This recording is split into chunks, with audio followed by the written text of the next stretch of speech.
Welcome to the Heartbeat for Hire podcast. I'm your host, Lyndsay Dowd.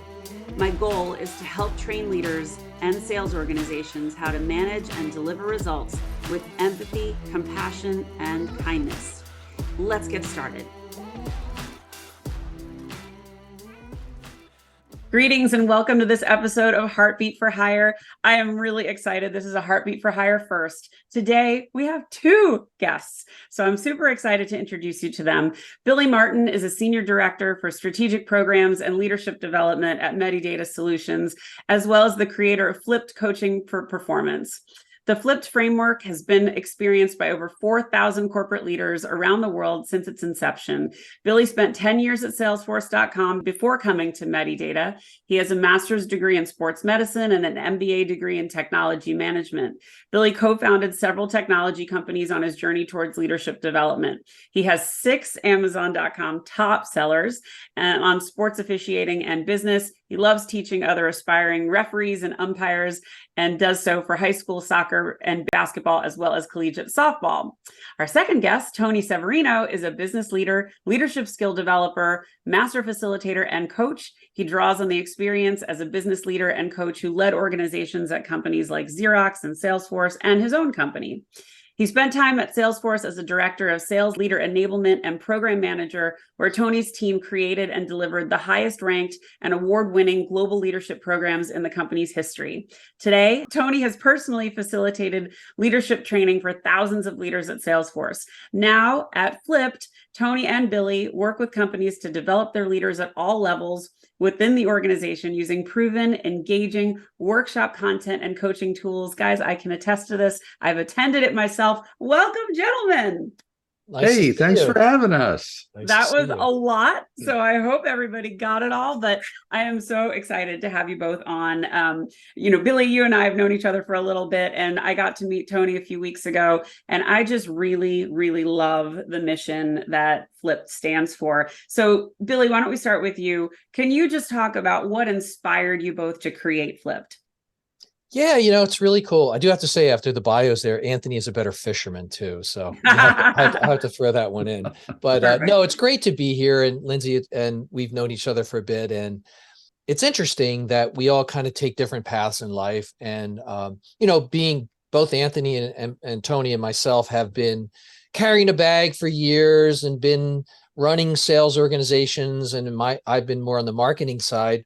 But we kind of both migrated when we were at Salesforce into this leadership development. Dr. Beth Kaplan, who started the program that didn't exist, think about $1 billion company, at the time it was just over $1 billion, had no focus on leadership development in the sales organization. And it's an interesting thing that in a company like that, there were, maybe about 10,000 employees at the time. Now there's like 60,000.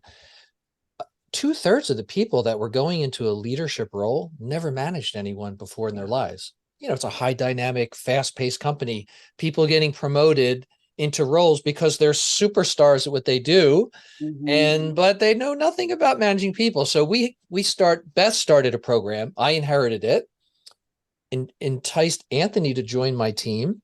And we would run over to San Francisco from the East Coast every month. Sometimes we'd run it in Dublin, sometimes we'd run it in Japan, but it was really focusing on helping these new leaders hone their craft, like getting them to understand what leadership is about. And leadership is not about what they used to do. It's about kind of flipping their mindset. And thus came the term Flipped. So when we were at Salesforce, we built this really cool program. And I'm sure Anthony will tell you more about it because he stayed there after I left. And it was award-winning. The company loved it. Multi-day program to get these leaders spun up around running the business and coaching their teams. It's kind of that awkward balance that we have in leadership. And it was a great experience. And I'm fortunate that when I left Salesforce, I was able to go to this other company, Medidata. We're still there, been here for 4 years and honing the craft. I consider myself a researcher, a scientist, a experimenter of leadership techniques and tools. And not only are we doing it at just Medidata with Anthony's help and Tim Malloy, our other co-founder, getting out to other companies and just sharing that love of and that passion of helping others be better at their craft of leadership, right? That's kind of the story. I love that. And I love so much of what you guys have built. So, Tony, for leaders that don't have a leadership development program, why is leadership development important? That's the heart of why we're here today, right? To talk about this. Something I noticed as a leader and a natural kind of coach wanting to always help people. Some of my leaders, my managers, were really great. I would run through walls for them. And other leaders were more of diminishers, and they didn't motivate me. I didn't work as hard, and I came to this realization that organizations, in order to be successful, not only do they need a successful business plan and a successful strategy and processes, but they need people, but they need leaders. It all comes from leadership, and the leadership starts from the top and creates the culture and the work ethic and the vision. And that leadership is what promotes the whole company vision and plan and inspires people to work. And when you work for a leader who can really inspire you and creates this kind of environment where people can, whether it's remote or whether it's in the office, the environment where it's safe and where you're challenged and you're not bored and you're motivated and this actually gets people to really work hard, and they'll run through walls for those leaders. So how do we teach these leaders to do these skills? That's what we did. And like Billy said, we had BSL. One of the things I love most about helping leaders become better in dynamic programs like that is when I hear these leaders come back like 5 years later and say, wow, I still remember when I learned this skill from you and I use it all the time and it's improved my leadership. So that's what I live for, is making leaders better leaders and having them attract the best talent, motivate that talent, and help them to really thrive in a role so that they retain that talent. I love that you use the word diminishers, because I have a lot of adjectives when I talk about this unsavory leadership style, the aggressive style, belittling, embarrassing, but I love that word diminishers because it really encompasses a lot of that. So, Billy, this one's for you. So you guys take a really interesting approach to leadership, and you don't only just focus at the top. Can you talk about why it's important to focus on emerging leaders and all the way up, and maybe just give some examples of how you do it? Yeah, it's an interesting challenge. When you think about leadership development, there's a ton of money spent in the corporate world around developing leaders, and coaching is like the top thing that companies spend money on. But the challenge is there's a lot of kind of hit and run type stuff. Come in and do a workshop and off you go, when really leadership is about changing an organization's culture to be more of a leader. And we talked about being less of a diminisher, more of a multiplier, following Liz Weissman's guidance that companies that have more leaders that can multiply the talent around them versus diminish will get so much more productivity. And we've always said, why should companies like Salesforce, multi-billion-dollar company, even companies like Medidata, who's a subsidiary of wholly owned by Dassault Systems, multi-billion-dollar company, why are they the only companies that can have great leaders? And the answer is they shouldn't. How can you bring those types of skills and behaviors down to companies of all sizes? Now, it starts at the top, as you suggested. Executives need to be bought in on that. And we call that a kind of the pinnacle of our program, which is, can you get leaders of leaders to believe in that culture change and actually inspire coaching and leadership skill development with the people that are in their organization, because there's other leaders. So they need to be kind of leadership development specialists themselves. Then, of course, the toughest job, as you know, is being that frontline manager. It's super hard.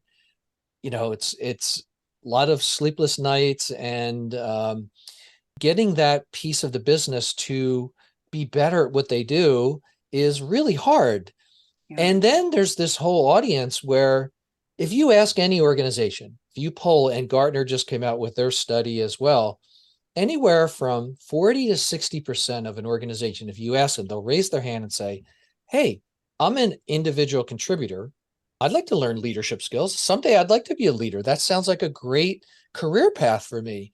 And the challenge is if you don't give those people a pathway, a journey to go on, feed their fire, they'll leave, right? They'll go somewhere else. So to address those three audiences, it's a little bit different. And one of the things that we like to do, we've done at Medidata, and you know from the past, is that constant reinforcement. You have to, for behavior change to happen, you have to constantly practice. Like professional athletes practice all the time. Think about it. If you're in sales, how many people practice what they do in sales? Not enough. Hard. Not enough, right? But if you're, I always tease in our classes. I ask Anthony, why are you a professional? I go, I do things right. Well, no, you're a professional because you get paid. That's why you're a professional. And if you're a professional athlete or you're a professional dancer, professional musician, you practice. Why not in a sales organization or product development or marketing? Why don't we practice what we do? It's really hard. So I think incorporating that construct of leadership development should be for every company. You got to address the three big audiences within an organization: the leaders of leaders, direct line, and aspiring or future leaders, emerging leaders. And then you have to just drive that culture across all parts of and reinforce it positively. That makes sense? I totally agree. And I think that maintenance element is so critical. I mean, we see companies hire speakers like me or, other people that are experts on leadership or sales, and they'll have these kickoffs, and the kickoffs are super inspiring. And like 3 hours afterwards, they're onto something else. And there is no, there's no thread to keep that message going, unless you have a leader that says, by the way, we're bringing that speaker back, or, we're implementing a coaching program or something to that effect. So I totally agree that maintenance aspect is really, really crucial. Okay, Tony, this one's for you. What do leaders get wrong? I mean, we talked about the diminishers, but in my mind, there's so much opportunity for change. And my mission in life is to transform leadership as we know it. So from you guys, you talk to a lot of leaders. What are leaders getting wrong right now? Wow. So there are a lot of things I could talk about. Go for it. Let's first of all, many leaders, in order to be successful, they want to hit the numbers and hit the targets, and they don't spend enough time developing their people. And when I talk about developing, so we talk about a scale. So you have to spend time, part of your time developing your people, but part of your time hitting your numbers and getting your accomplish what your business objectives are, right? But in a lot of cultures, the drive to perform and hit the numbers is so great that leaders neglect developing their people. And when I say developing people, we teach a coaching framework. You need to know how to coach your people and help them perform better. But you really need to connect with people too. So when I say developing people, if you want to have that high-performing team and you want to be that inspirational leader, you need to take the time to get to know your people one-on-one. You need to foster teams to get to know each other, so that I think we were in a conversation the other day where you said it's really hard, to get mad at somebody who you've met face to face, or to not buy from somebody who you've met face to face, or whatever, interact. So you have to foster that, whether it's remotely or in person too. It's the leader's job to create that environment where their people have the resources they need, they have the skills they need, and they have this environment where they can connect to one another and help each other perform their jobs. Super important. Yeah, I totally agree. And especially in sales, where the pressure is so high, the quotas are, never getting smaller. And, so many leaders I talk to, I don't have time for one-on-ones. I don't have time. Yeah. If you're in a leadership position, you have to make time. There's no question. This is part of your job. And, I love what you said before, Billy, about asking that question to people, do you want to be a leader? And I have a story of a woman in my charge, and she stepped up in so many ways. And I looked at her and I said, has anyone ever asked you if you want to be a manager? And she said, no one's ever asked me that. I would love to be a manager. And she had all the chops. She's done amazingly well, but it took that question. And I think also asking people why they want to get into leadership. Mm-hmm. So many people are on autopilot. They think this is my career trajectory. If I don't become a leader, what good am I? I have a rep I used to manage, and someone told her resume looked very stale. Now, she had been in her role for 10 years. She was getting $1 million commission checks. That was fine. She was plenty successful. She did not need to change what she was doing, and she should never have been a leader. So she was right where she needed to be, but someone gave her the idea that it wasn't right. So anyway, I just went off on a little tangent there.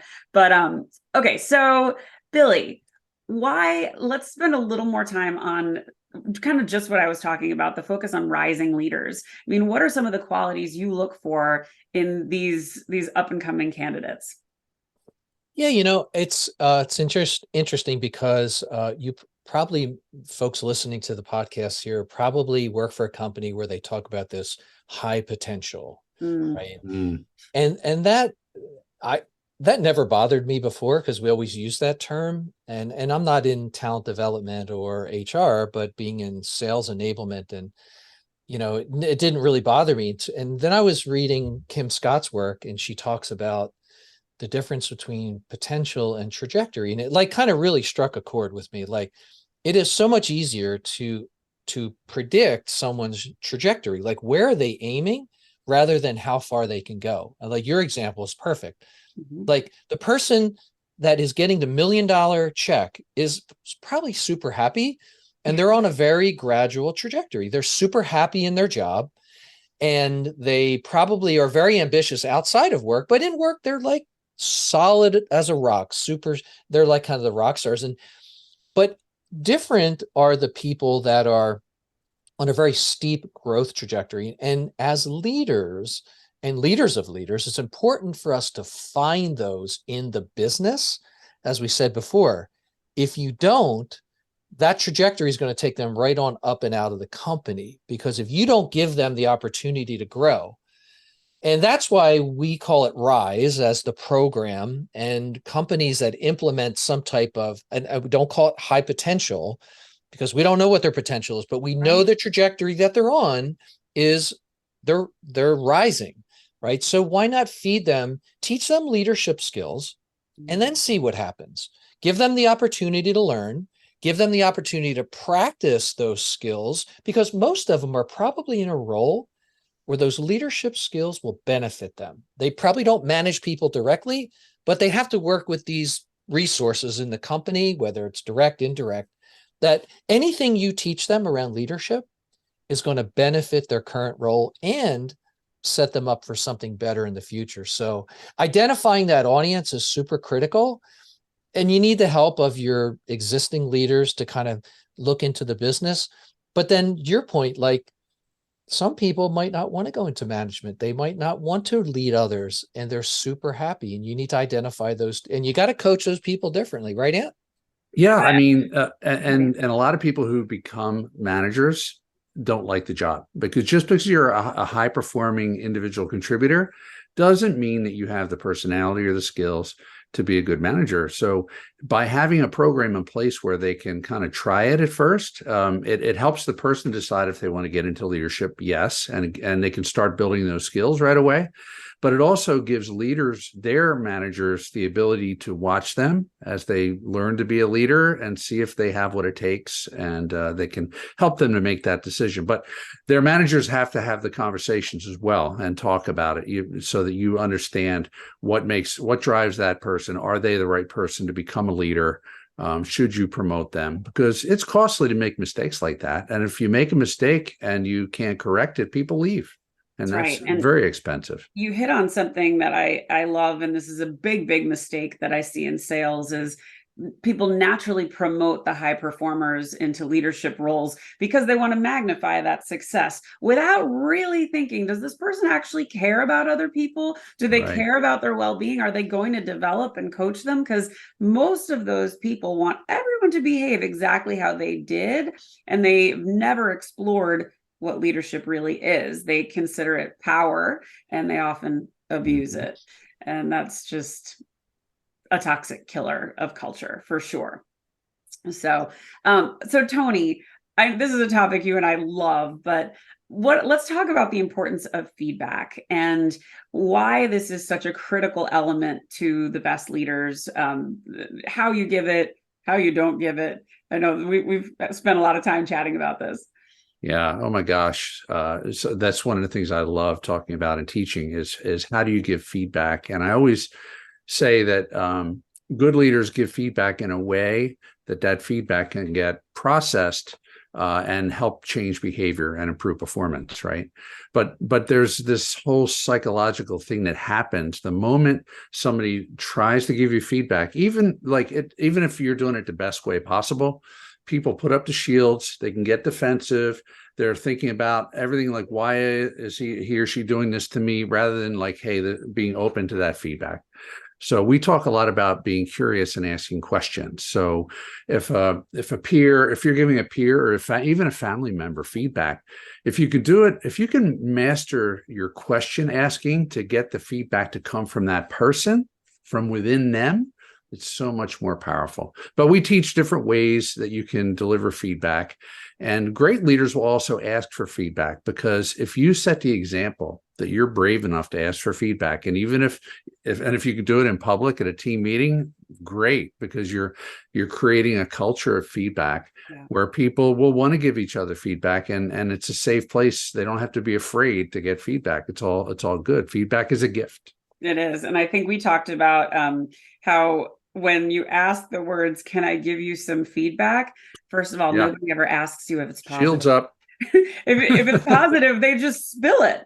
If you ask, chances are it's not good. And so try not to use that, and highlight some of the things that person did well. Get them comfortable. You don't have to deliver a sledgehammer, but say, how did you think it went? And I think we spent a whole lot of time figuring out like, what's the right way to do this? And not everybody is receptive to feedback. So you're right in building that muscle memory of how do we give feedback to each other in a way that supports our organization and that everybody understands you're going to get feedback. Some of it may not be good, but it's here to help you grow. And to develop that culture of feedback, if you have some consistent language that you can use, like we have 3 questions that we have that are cleverly designed to try to minimize the emotion and encourage people to receive the feedback. We used to have the old, we called it the T chart, where you after a meeting, you would have a big plus sign and a big minus sign. And you'd be all right, what was good and what sucked, Yeah. When you asked the what sucks problem, a lot of answers didn't come out because that really set a tone where people didn't want to give feedback. Yeah. But we have 3 questions, and they're really simple. And it's what worked. So what worked? Where'd you get stuck? So not like, where did you fail? Where'd you get stuck? Let's talk about it. And what would you do differently next time? So those are our 3 feedback questions. They're designed. And if you use that, and everyone in the organization uses those, like whatever your language is, then you're going to create this culture of feedback where people are going to want to give each other feedback. I love it. I think those questions are so helpful. And what would you do differently? If you've created that atmosphere of psychological safety, people will be honest, and they'll really be truthful about what they would want to improve. But you can't ask that without trust, because no one will ever tell the truth. So, No. All right, so let's pivot a little bit. So Billy, what inspires you? It is funny because I have a daughter that is struggling with career, and the only thing that inspires her is art, and she is trying to figure out how to get into that world. And I think of the same thing, because when I work every day, it's so rewarding just to be able to connect with others, like to help others when they get stuck. I mean, you think of leadership as some very simple constructs, which is like helping people focus and getting them unstuck. like being kind of like the I don't know, you're the doctor or the nurse that is just here. When you have a problem, give me a call and let's talk through it. And because I believe leadership is not an art, it's more of a science. Like there are techniques and there are call them tricks, but there's, you're looking for certain markers in behavior. And if you can spot those markers, then they can usually be fixed. So, the problem with a lot of folks in an organization is they have bad leaders. Mm-hmm. And when you have bad leaders, it kind of all rolls downhill. And who gets the brunt of it? The people that need to perform. So it's either the first line manager or possibly the individual contributor that's just really trying to do their job. So I think what inspires me is that we've touched so many leaders over the last, 10 years.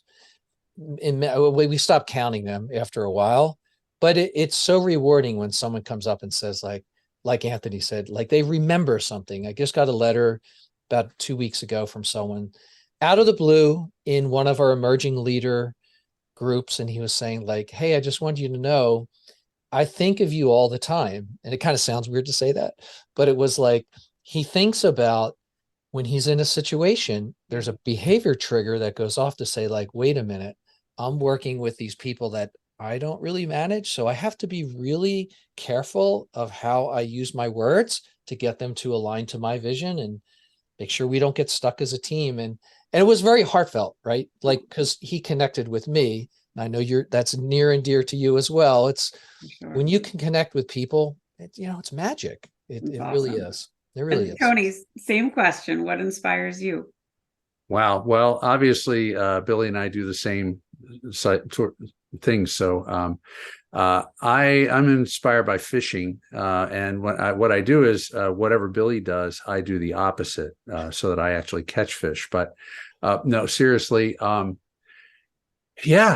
love helping people and coaching. Yes, obviously, but I like figuring out ways to get through to people, and make it exciting and make it fun, because then you get through to people. I hate classes and curriculums that are stale and boring and don't get through to people. So I'm always trying to raise my level of game in making it interactive. Keep it simple too. Keep it simple, because people can't fix 10 things at once. They can work on one thing or two things at once. So let's keep it simple.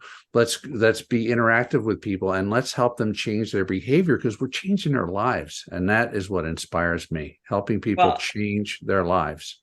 Your program is anything but stale. And I will tell you, I mean, I love all the pop culture references. I mean, we used an episode of Below Deck to teach coaching and leadership. I mean, I love that you guys make it interactive, and there's video and elements that really kind of keep people focused and engaged. I think it's so important when you construct a class that it's not just one person talking and a bunch of people listening, because after about 20 minutes, you're probably going to lose them. So yeah, you guys do a wonderful job that way. And while I have you, Tony, what would you like your legacy to be? I just want to be known for somebody who has helped change people's lives a little bit for the better. That's all.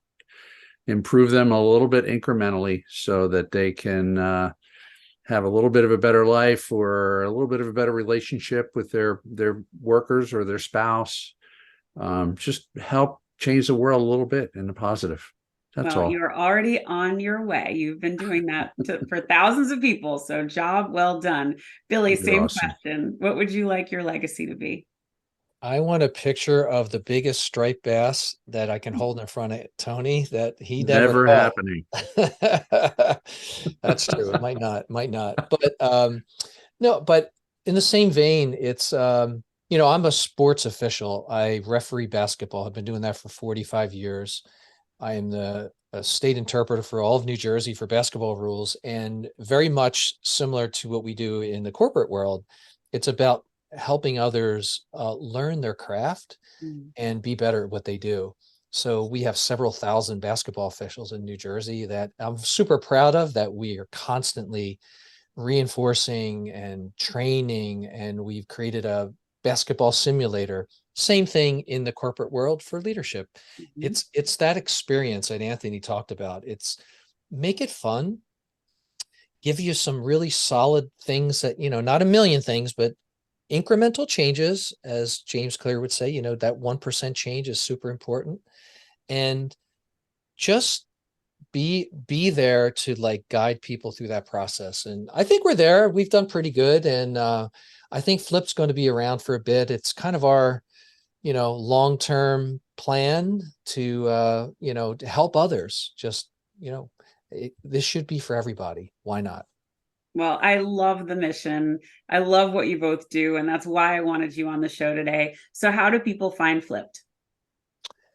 Well, flipcoaching.com is our website, and that's an easy spot to connect. And of course, on LinkedIn, we have a Flip Coaching page, and I'm just Billy at Flip Coaching. I'm also Billy.Martin at 3DS in the corporate world. And Tony is Tony at Flip Coaching, right? Tony at flipcoaching.com, and reach out to me if I can help. I like to help leaders, even if you just want to bounce an idea off me, I'm here. Well, you guys are both generous and fantastic, and I am so glad that you were on my show. Thank you both for being such terrific guests. And everyone, I hope you enjoyed this episode of Heartbeat for Hire. Thanks, everybody. Have a great day. Thanks for listening to Heartbeat for Hire. If you like what you hear, I'd love it if you'd subscribe and leave a 5-star review. To keep the conversation going, you can find me on Insta or at LinkedIn at Lyndsay Dowd, H4H. Or you can reach me at my website, heartbeatforhire.com. Thanks so much. Have a great day.